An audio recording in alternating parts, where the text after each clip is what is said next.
Well, this year, I told you, I think, when it happened, but this year, for the first time in the life of our family, like with kids, not with Joy and I had one before, but with kiddos, we got a dog, and he's a French pointer.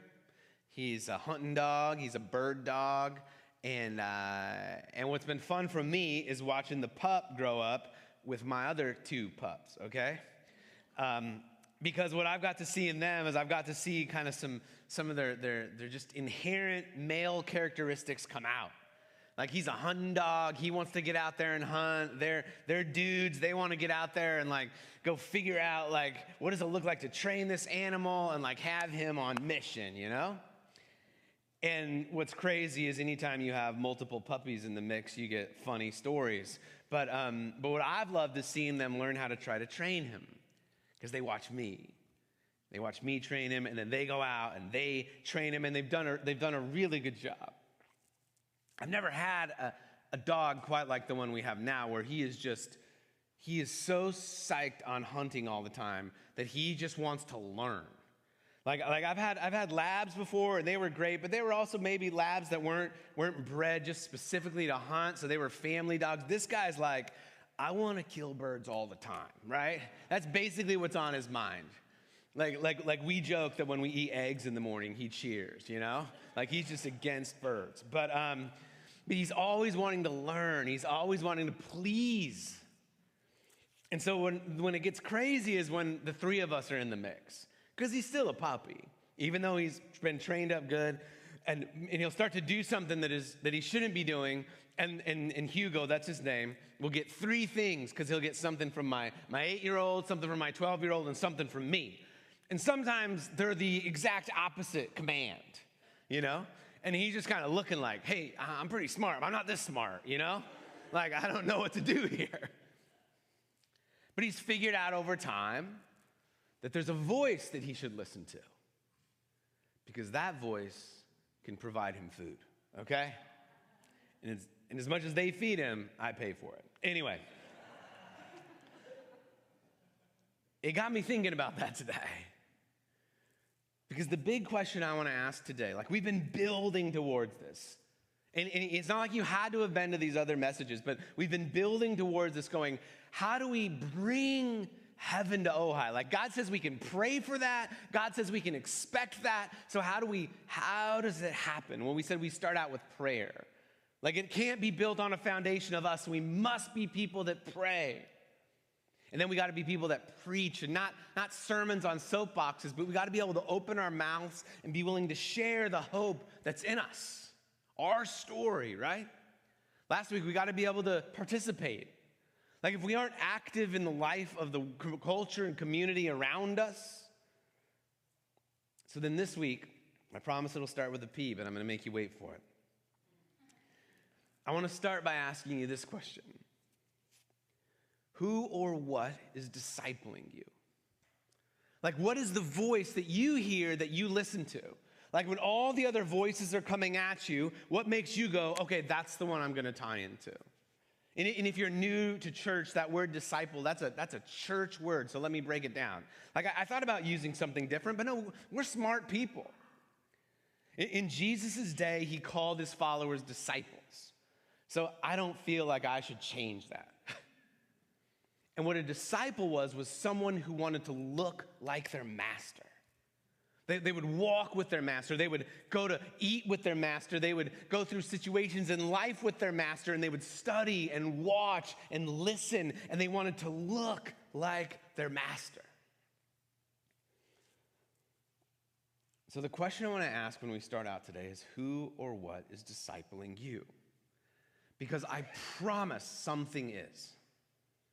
Like you'll hear me saying this a lot, like it doesn't matter if you walk in here and you say you aren't a Christian, that's totally fine. I always want people to feel welcome walking in who wouldn't call themselves followers of Jesus. I went to church for 3 years before I ever would have called myself a Christian.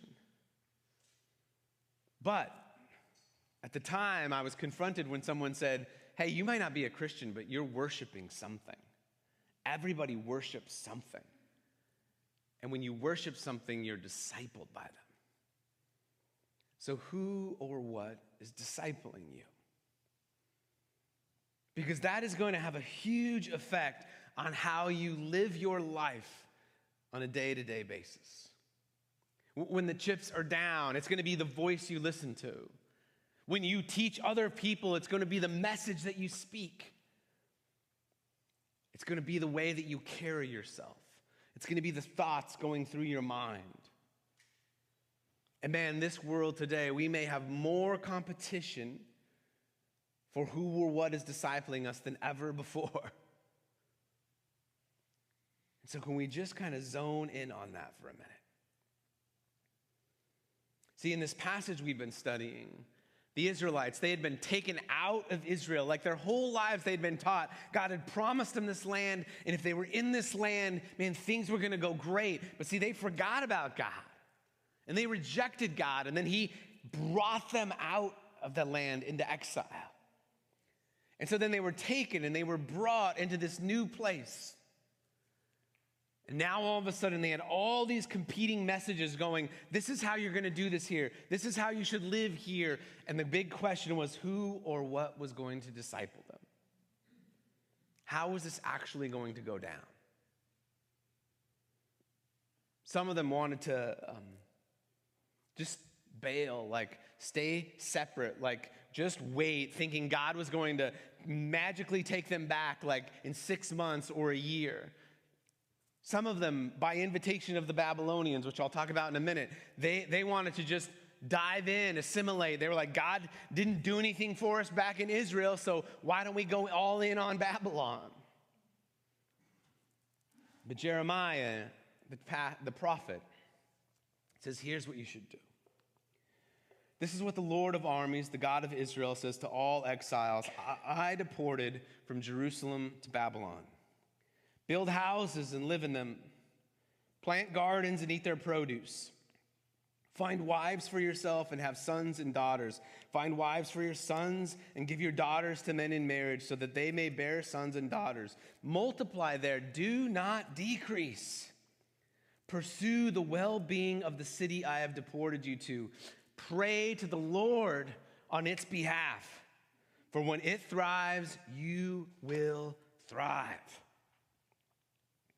He's saying you find yourself in a land that isn't welcoming to God. You find yourself in a land that you didn't expect to be in. You find yourself in a land that it doesn't seem like it would be easy to follow me. He says, no, double down on me. Trust me. Listen to me. What I love is that Jeremiah's letter is actually an act against what the false prophets were saying. See, there's wrong ways to enter into this, God's saying. There's wrong ways to see where you're at and go, I'm going to go down this road.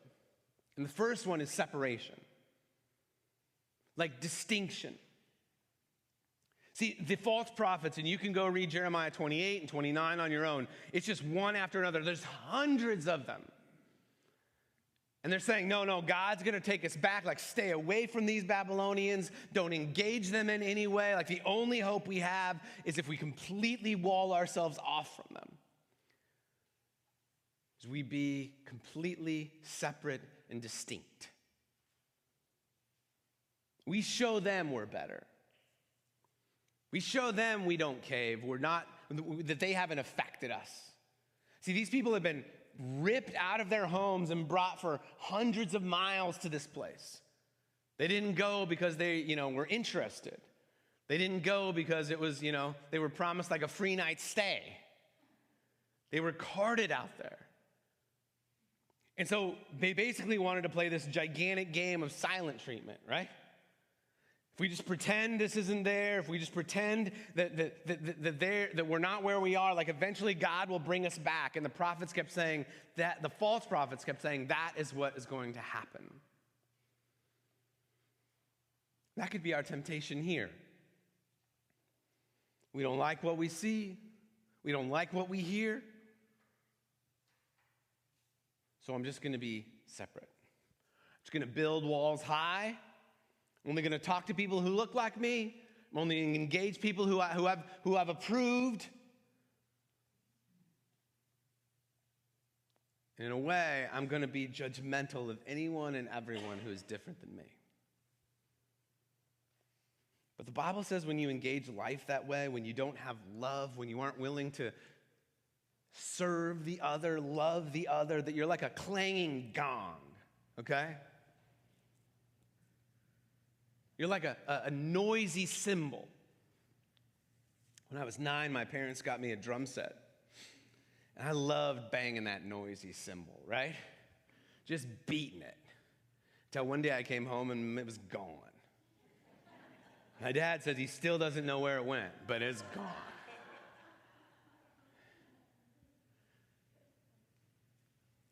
It can be tempting. It can be tempting in a valley when you're raising kids that don't have the values you do to separate. It can be tempting when you see things and hear things that do not strike well with you to go like, separate. God says, I want you to actually live life here. I want you to actually, look what it says, pray, pursue the shalom of the city, the valley that I've deported you to. Pray for its behalf. See, God has his heart broken for these places. And think about it. He's brought his family, his kids here, and he's saying, don't separate because I want you to go and infiltrate and bless and love and woo and invite these people to know me. And if you sit back and you're judgmental, you don't tell his story. And if you sit back and you're full of hate, you don't tell his story. So we have to ask who or what is discipling you. Some of you might hear that and you go like, yeah, Kyle, but. Yeah, but. I promise you, we're going to address those buts right here. See, what Babylon did for the first time as an empire is they did things differently.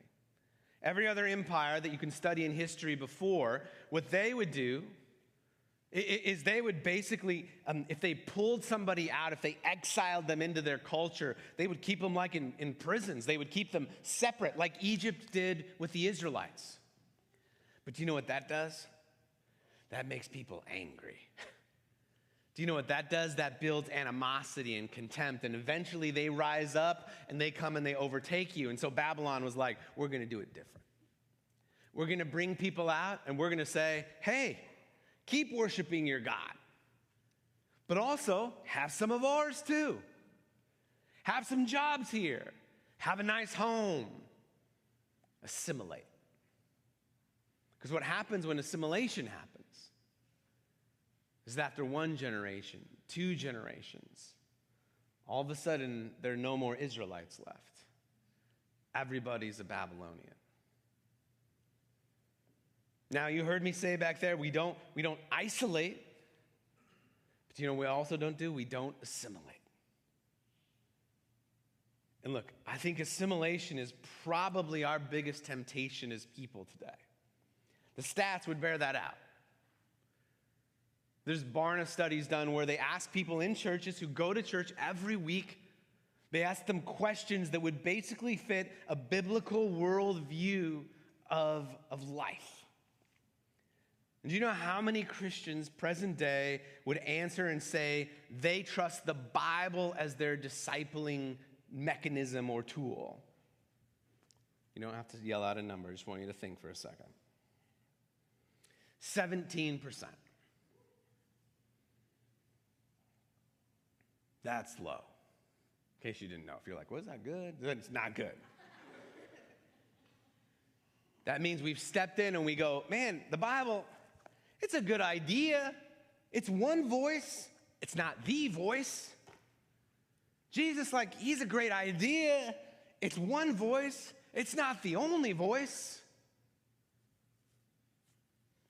See, we can be invited, and we are every day into assimilation. Or it means slowly our faith disappears. When fear is there, we go the route of no fear. When we're going to be uncomfortable, we go the route of comfort. When it feels like our security is threatened, we go the route of security. It's the attractive path.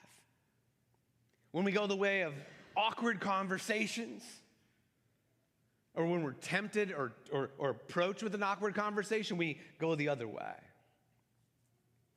I knew really quick with my, once I had my first son, that I wasn't going to be able to avoid awkward conversations, okay? We lived in Utah. If you don't know, Utah is the heart of the Mormon faith. If you haven't heard, I also grew up in that faith, left it, and came to Christ 5 years later. Then I had a son where we lived in downtown Utah. So if you know, or downtown Salt Lake City, we lived, to get to our church, you drove past Temple Square. You drove past the tabernacle there, the temple, everything. So from an early age, we're teaching him that's not us. Other team, different. Why? We would teach him, talk to him. So multiple occasions. And on one time, it might have been his grandfather. A 4-year-old would say something like, "Why do you worship false gods?"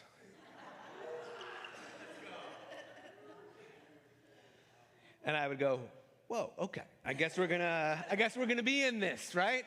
I guess we're in this conversation now." Like in our world today, we worship what I call tolerance. We worship it. We think it's kind. It's not kind. It's not loving to be dishonest with someone. It's not loving to not speak truth to someone. So hear me again say, we don't wall off from people, but we also don't become them. Does that make sense? Like last night, and I know this room is filled with 99% Dodger fans, okay? Yeah. I just want to tell you the story. It's fun. So I grew up, and my family, like multiple generations, we're San Francisco Giant fans. So you're bred appropriately to hate the Dodgers, okay? Just like I know you guys, and you're raising your children, and they should hate the Giants. They should, like they should. We're in Ojai Pizza last night, picking up pizza, and it's when the game is tied 1-1. And Shohei Ohtani's up, and my boys are with me, and we're just like watching. They're making our pizza. We're watching the screens, right? And you know, every time Ohtani's up, it's like a big deal. If you don't know who Ohtani is, he's phenomenal. Anyway, and he pops out, fouls out, which means he doesn't do anything. And when the guy catches it, it's my favorite thing. My two boys in Ojai Pizza, yeah, right? And you know, Ojai Pizza is filled with all Dodger fans. And so the wait staff and the people at the bar, the people throughout, they're just like what? You're like, huh?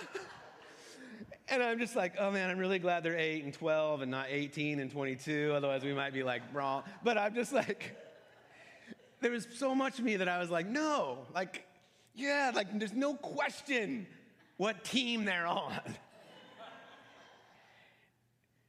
But I think a lot of times in our valley, there is a question what team people are on. And I would even say within Christianity, we don't want to offend. We don't want to hurt. We don't want to be uncomfortable. We don't want to have awkward conversations. And so we assimilate. You follow me? Now it's hard because we don't want to be jerks. And we don't want to be punks because Jesus didn't call us to be that either. But guys, the answer is not to just not do anything and not stand for anything. So who or what is discipling you? Well, there's this calling that Jesus says we have in our lives when the Spirit gets into us. And it speaks against isolation and it speaks against assimilation. And it's in Matthew 5:14-16, and it says this: "You are the light of the world." Listen to what he's saying. Refuge Church, not Kyle. Jesus, the risen Lord, the King of Kings, the Alpha, the Omega. He's looking at you and he's saying this: you guys, all of us, we're the light of the world. Nutty, but think about that. You have a mission and a purpose to be the light of the world. A city set on a hill cannot be hidden. Nor do people light a lamp and put it under a basket, but on a stand, and it gives light to all in the house. Think about that. If we're isolationists, they don't see our light. Never. They don't. They see judgment. They see anger. They see vitriol. They don't see light. And if we assimilate, it's like we just turn off the light. We don't want them to see it. We want to kind of be incognito. He says, in the same way, let your light shine before others. Let it shine before others so that they may see your good works and give glory to your Father who is in heaven. And so, man, we have to be ready and willing and able to project our light. The right way is that we're ready, willing, and able to project our light. Not our judgment, not our hate. And we definitely don't turn off the lamp. But we don't back down from being willing to serve, from being willing to love, from being willing to speak, from being willing to pray. So before we talk about a few ways we can do this, who or what is discipling you? Like, think about that. Maybe you've been challenged already. Maybe you're like, oh man, I think I've been listening to this voice over here. That's okay. That's what this is all about. Like, I come to the scriptures and I go, God goes oftentimes, hey, Kyle, not so much that, okay? Even when we stand up here and I start praying and we're talking about giving, I feel like God's like, hey, Kyle, like, you just need to kind of repent. Like, you do get focused on what you don't have. That's okay. Like, there's no shame in that. How do we project our light? Well, I went back and actually studied this week, like, how does Christianity spread throughout the years? And there's a great book called The Rise of Christianity by a man named Rodney Stark. And he really challenges the idea that Christianity took off when a man named Constantine named it the faith of the Roman Empire. He's like, that doesn't work. He's like, forever government leaders have tried to say this is the faith. And then you see when they leave, like, things change. He's like, something happened in the Roman Empire, and he digs into it and he shows us, and he says the number one thing that people saw from Christians that showed the light was how they dealt with their body. Like the body that God gives you. And if you're like, what does this mean right now? Well, two stories I want to tell you. First is this. In the first, second, third, fourth century, there's plague after plague after plague that hits the Roman Empire. And like, guys, these plagues were terrible, horrible. And what would happen is, like, and you can read historical accounts, it would say bodies were stacked in the streets, like doctors basically writing, we have no idea what to do. And so there were two responses. The isolationist response, which was, we're leaving this place. We're going to go find a new city of healthy people, right? And have healthy town. And then there was the assimilation people who were like, man, we've made so much money off this. It's been so comfortable here. What if we just got rid of those people and kept them from being a part of who we are here in the city? Those were the two responses. But then entered a third one, the Christian response. And that was, we're going to serve these people. We're going to suffer with these people. We're going to love these people. We're going to shine our light to these people. Here's what I'm not saying. Did Christians die because of this? Answer? Thank you. Don't leave going, oh, it all ended well. Everybody, it did all end well eternally, but for a time, there were Christians who also got sick, who also died. But do you know what? It's thought that so many people survived just because they were given a blanket and water, because before they had just been left to their own devices. There's eyewitness accounts, historical eyewitness accounts of before the Christians came into a city. It's like the Walking Dead. It literally sounds like it. They're just dragging their legs and they just fall down dead in the street. And now all of a sudden there were people willing to give them food, serve them water, give them a blanket. And so many of them survived just because of that. Now think about it. A plague has overtaken an empire. And a certain group of people have a fortitude and a desire to shed light. And they do it so much that when you heal and when you get better, is that going to be interesting to you? Is that going to be compelling to you? Absolutely. They were willing to offer their body. Does that sound like another story you know? Does that story sound like maybe they look like little Christs? When Jesus is willing to offer us his body?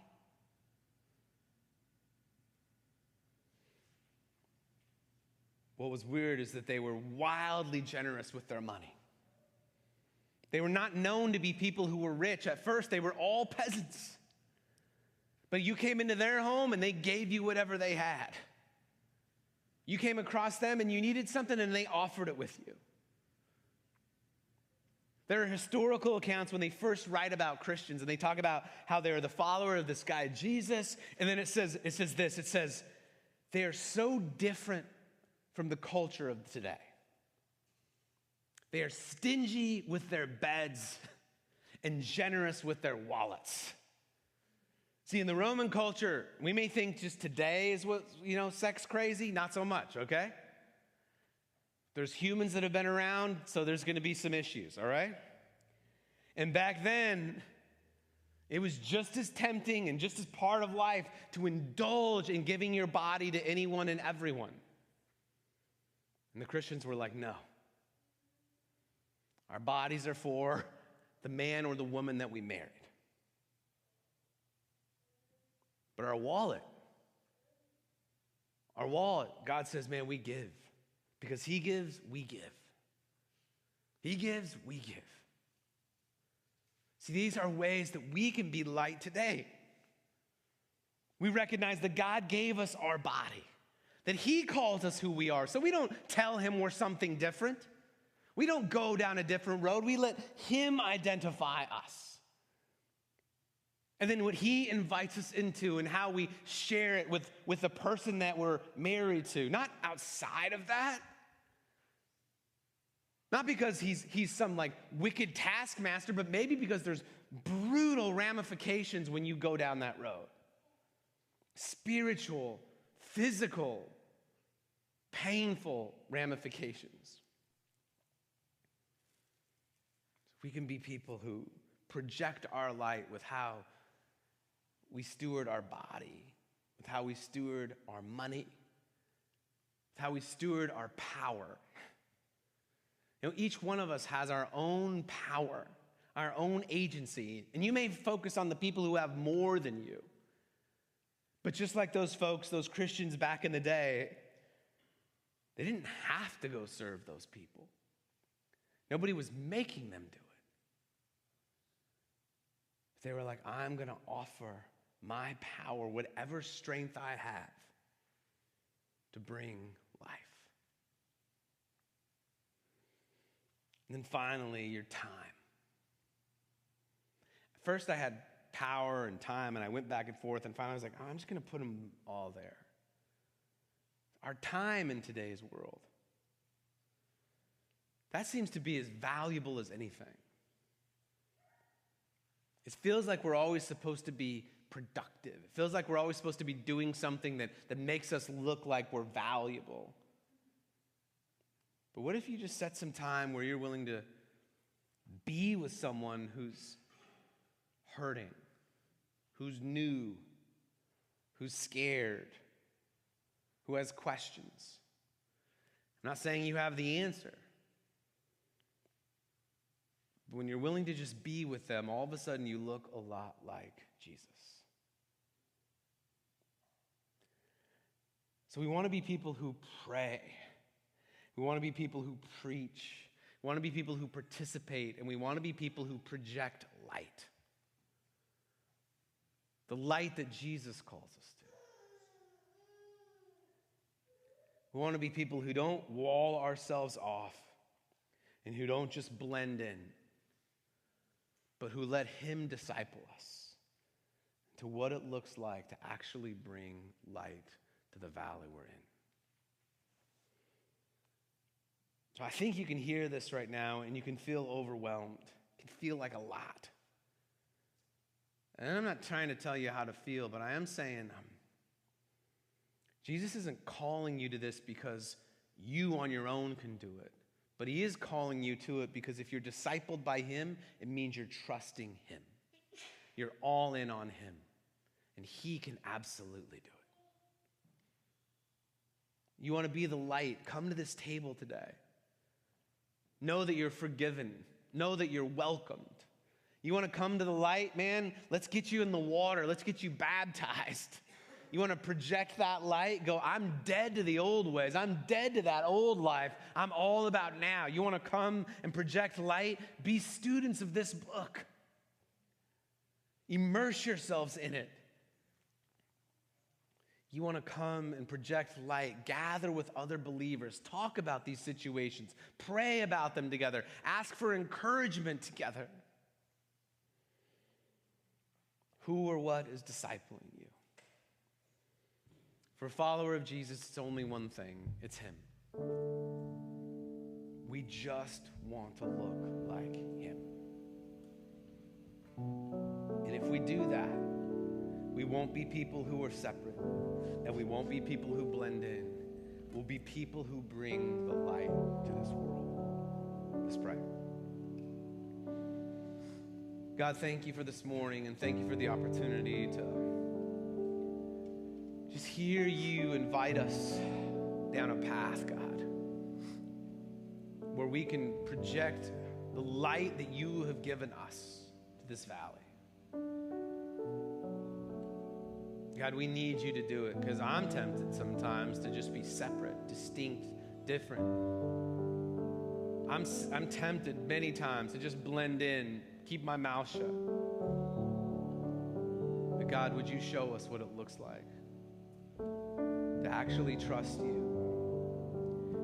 Would you open our eyes to see that for thousands of years, this is what you've been doing through people, men and women, just like you, just like me, and the folks here.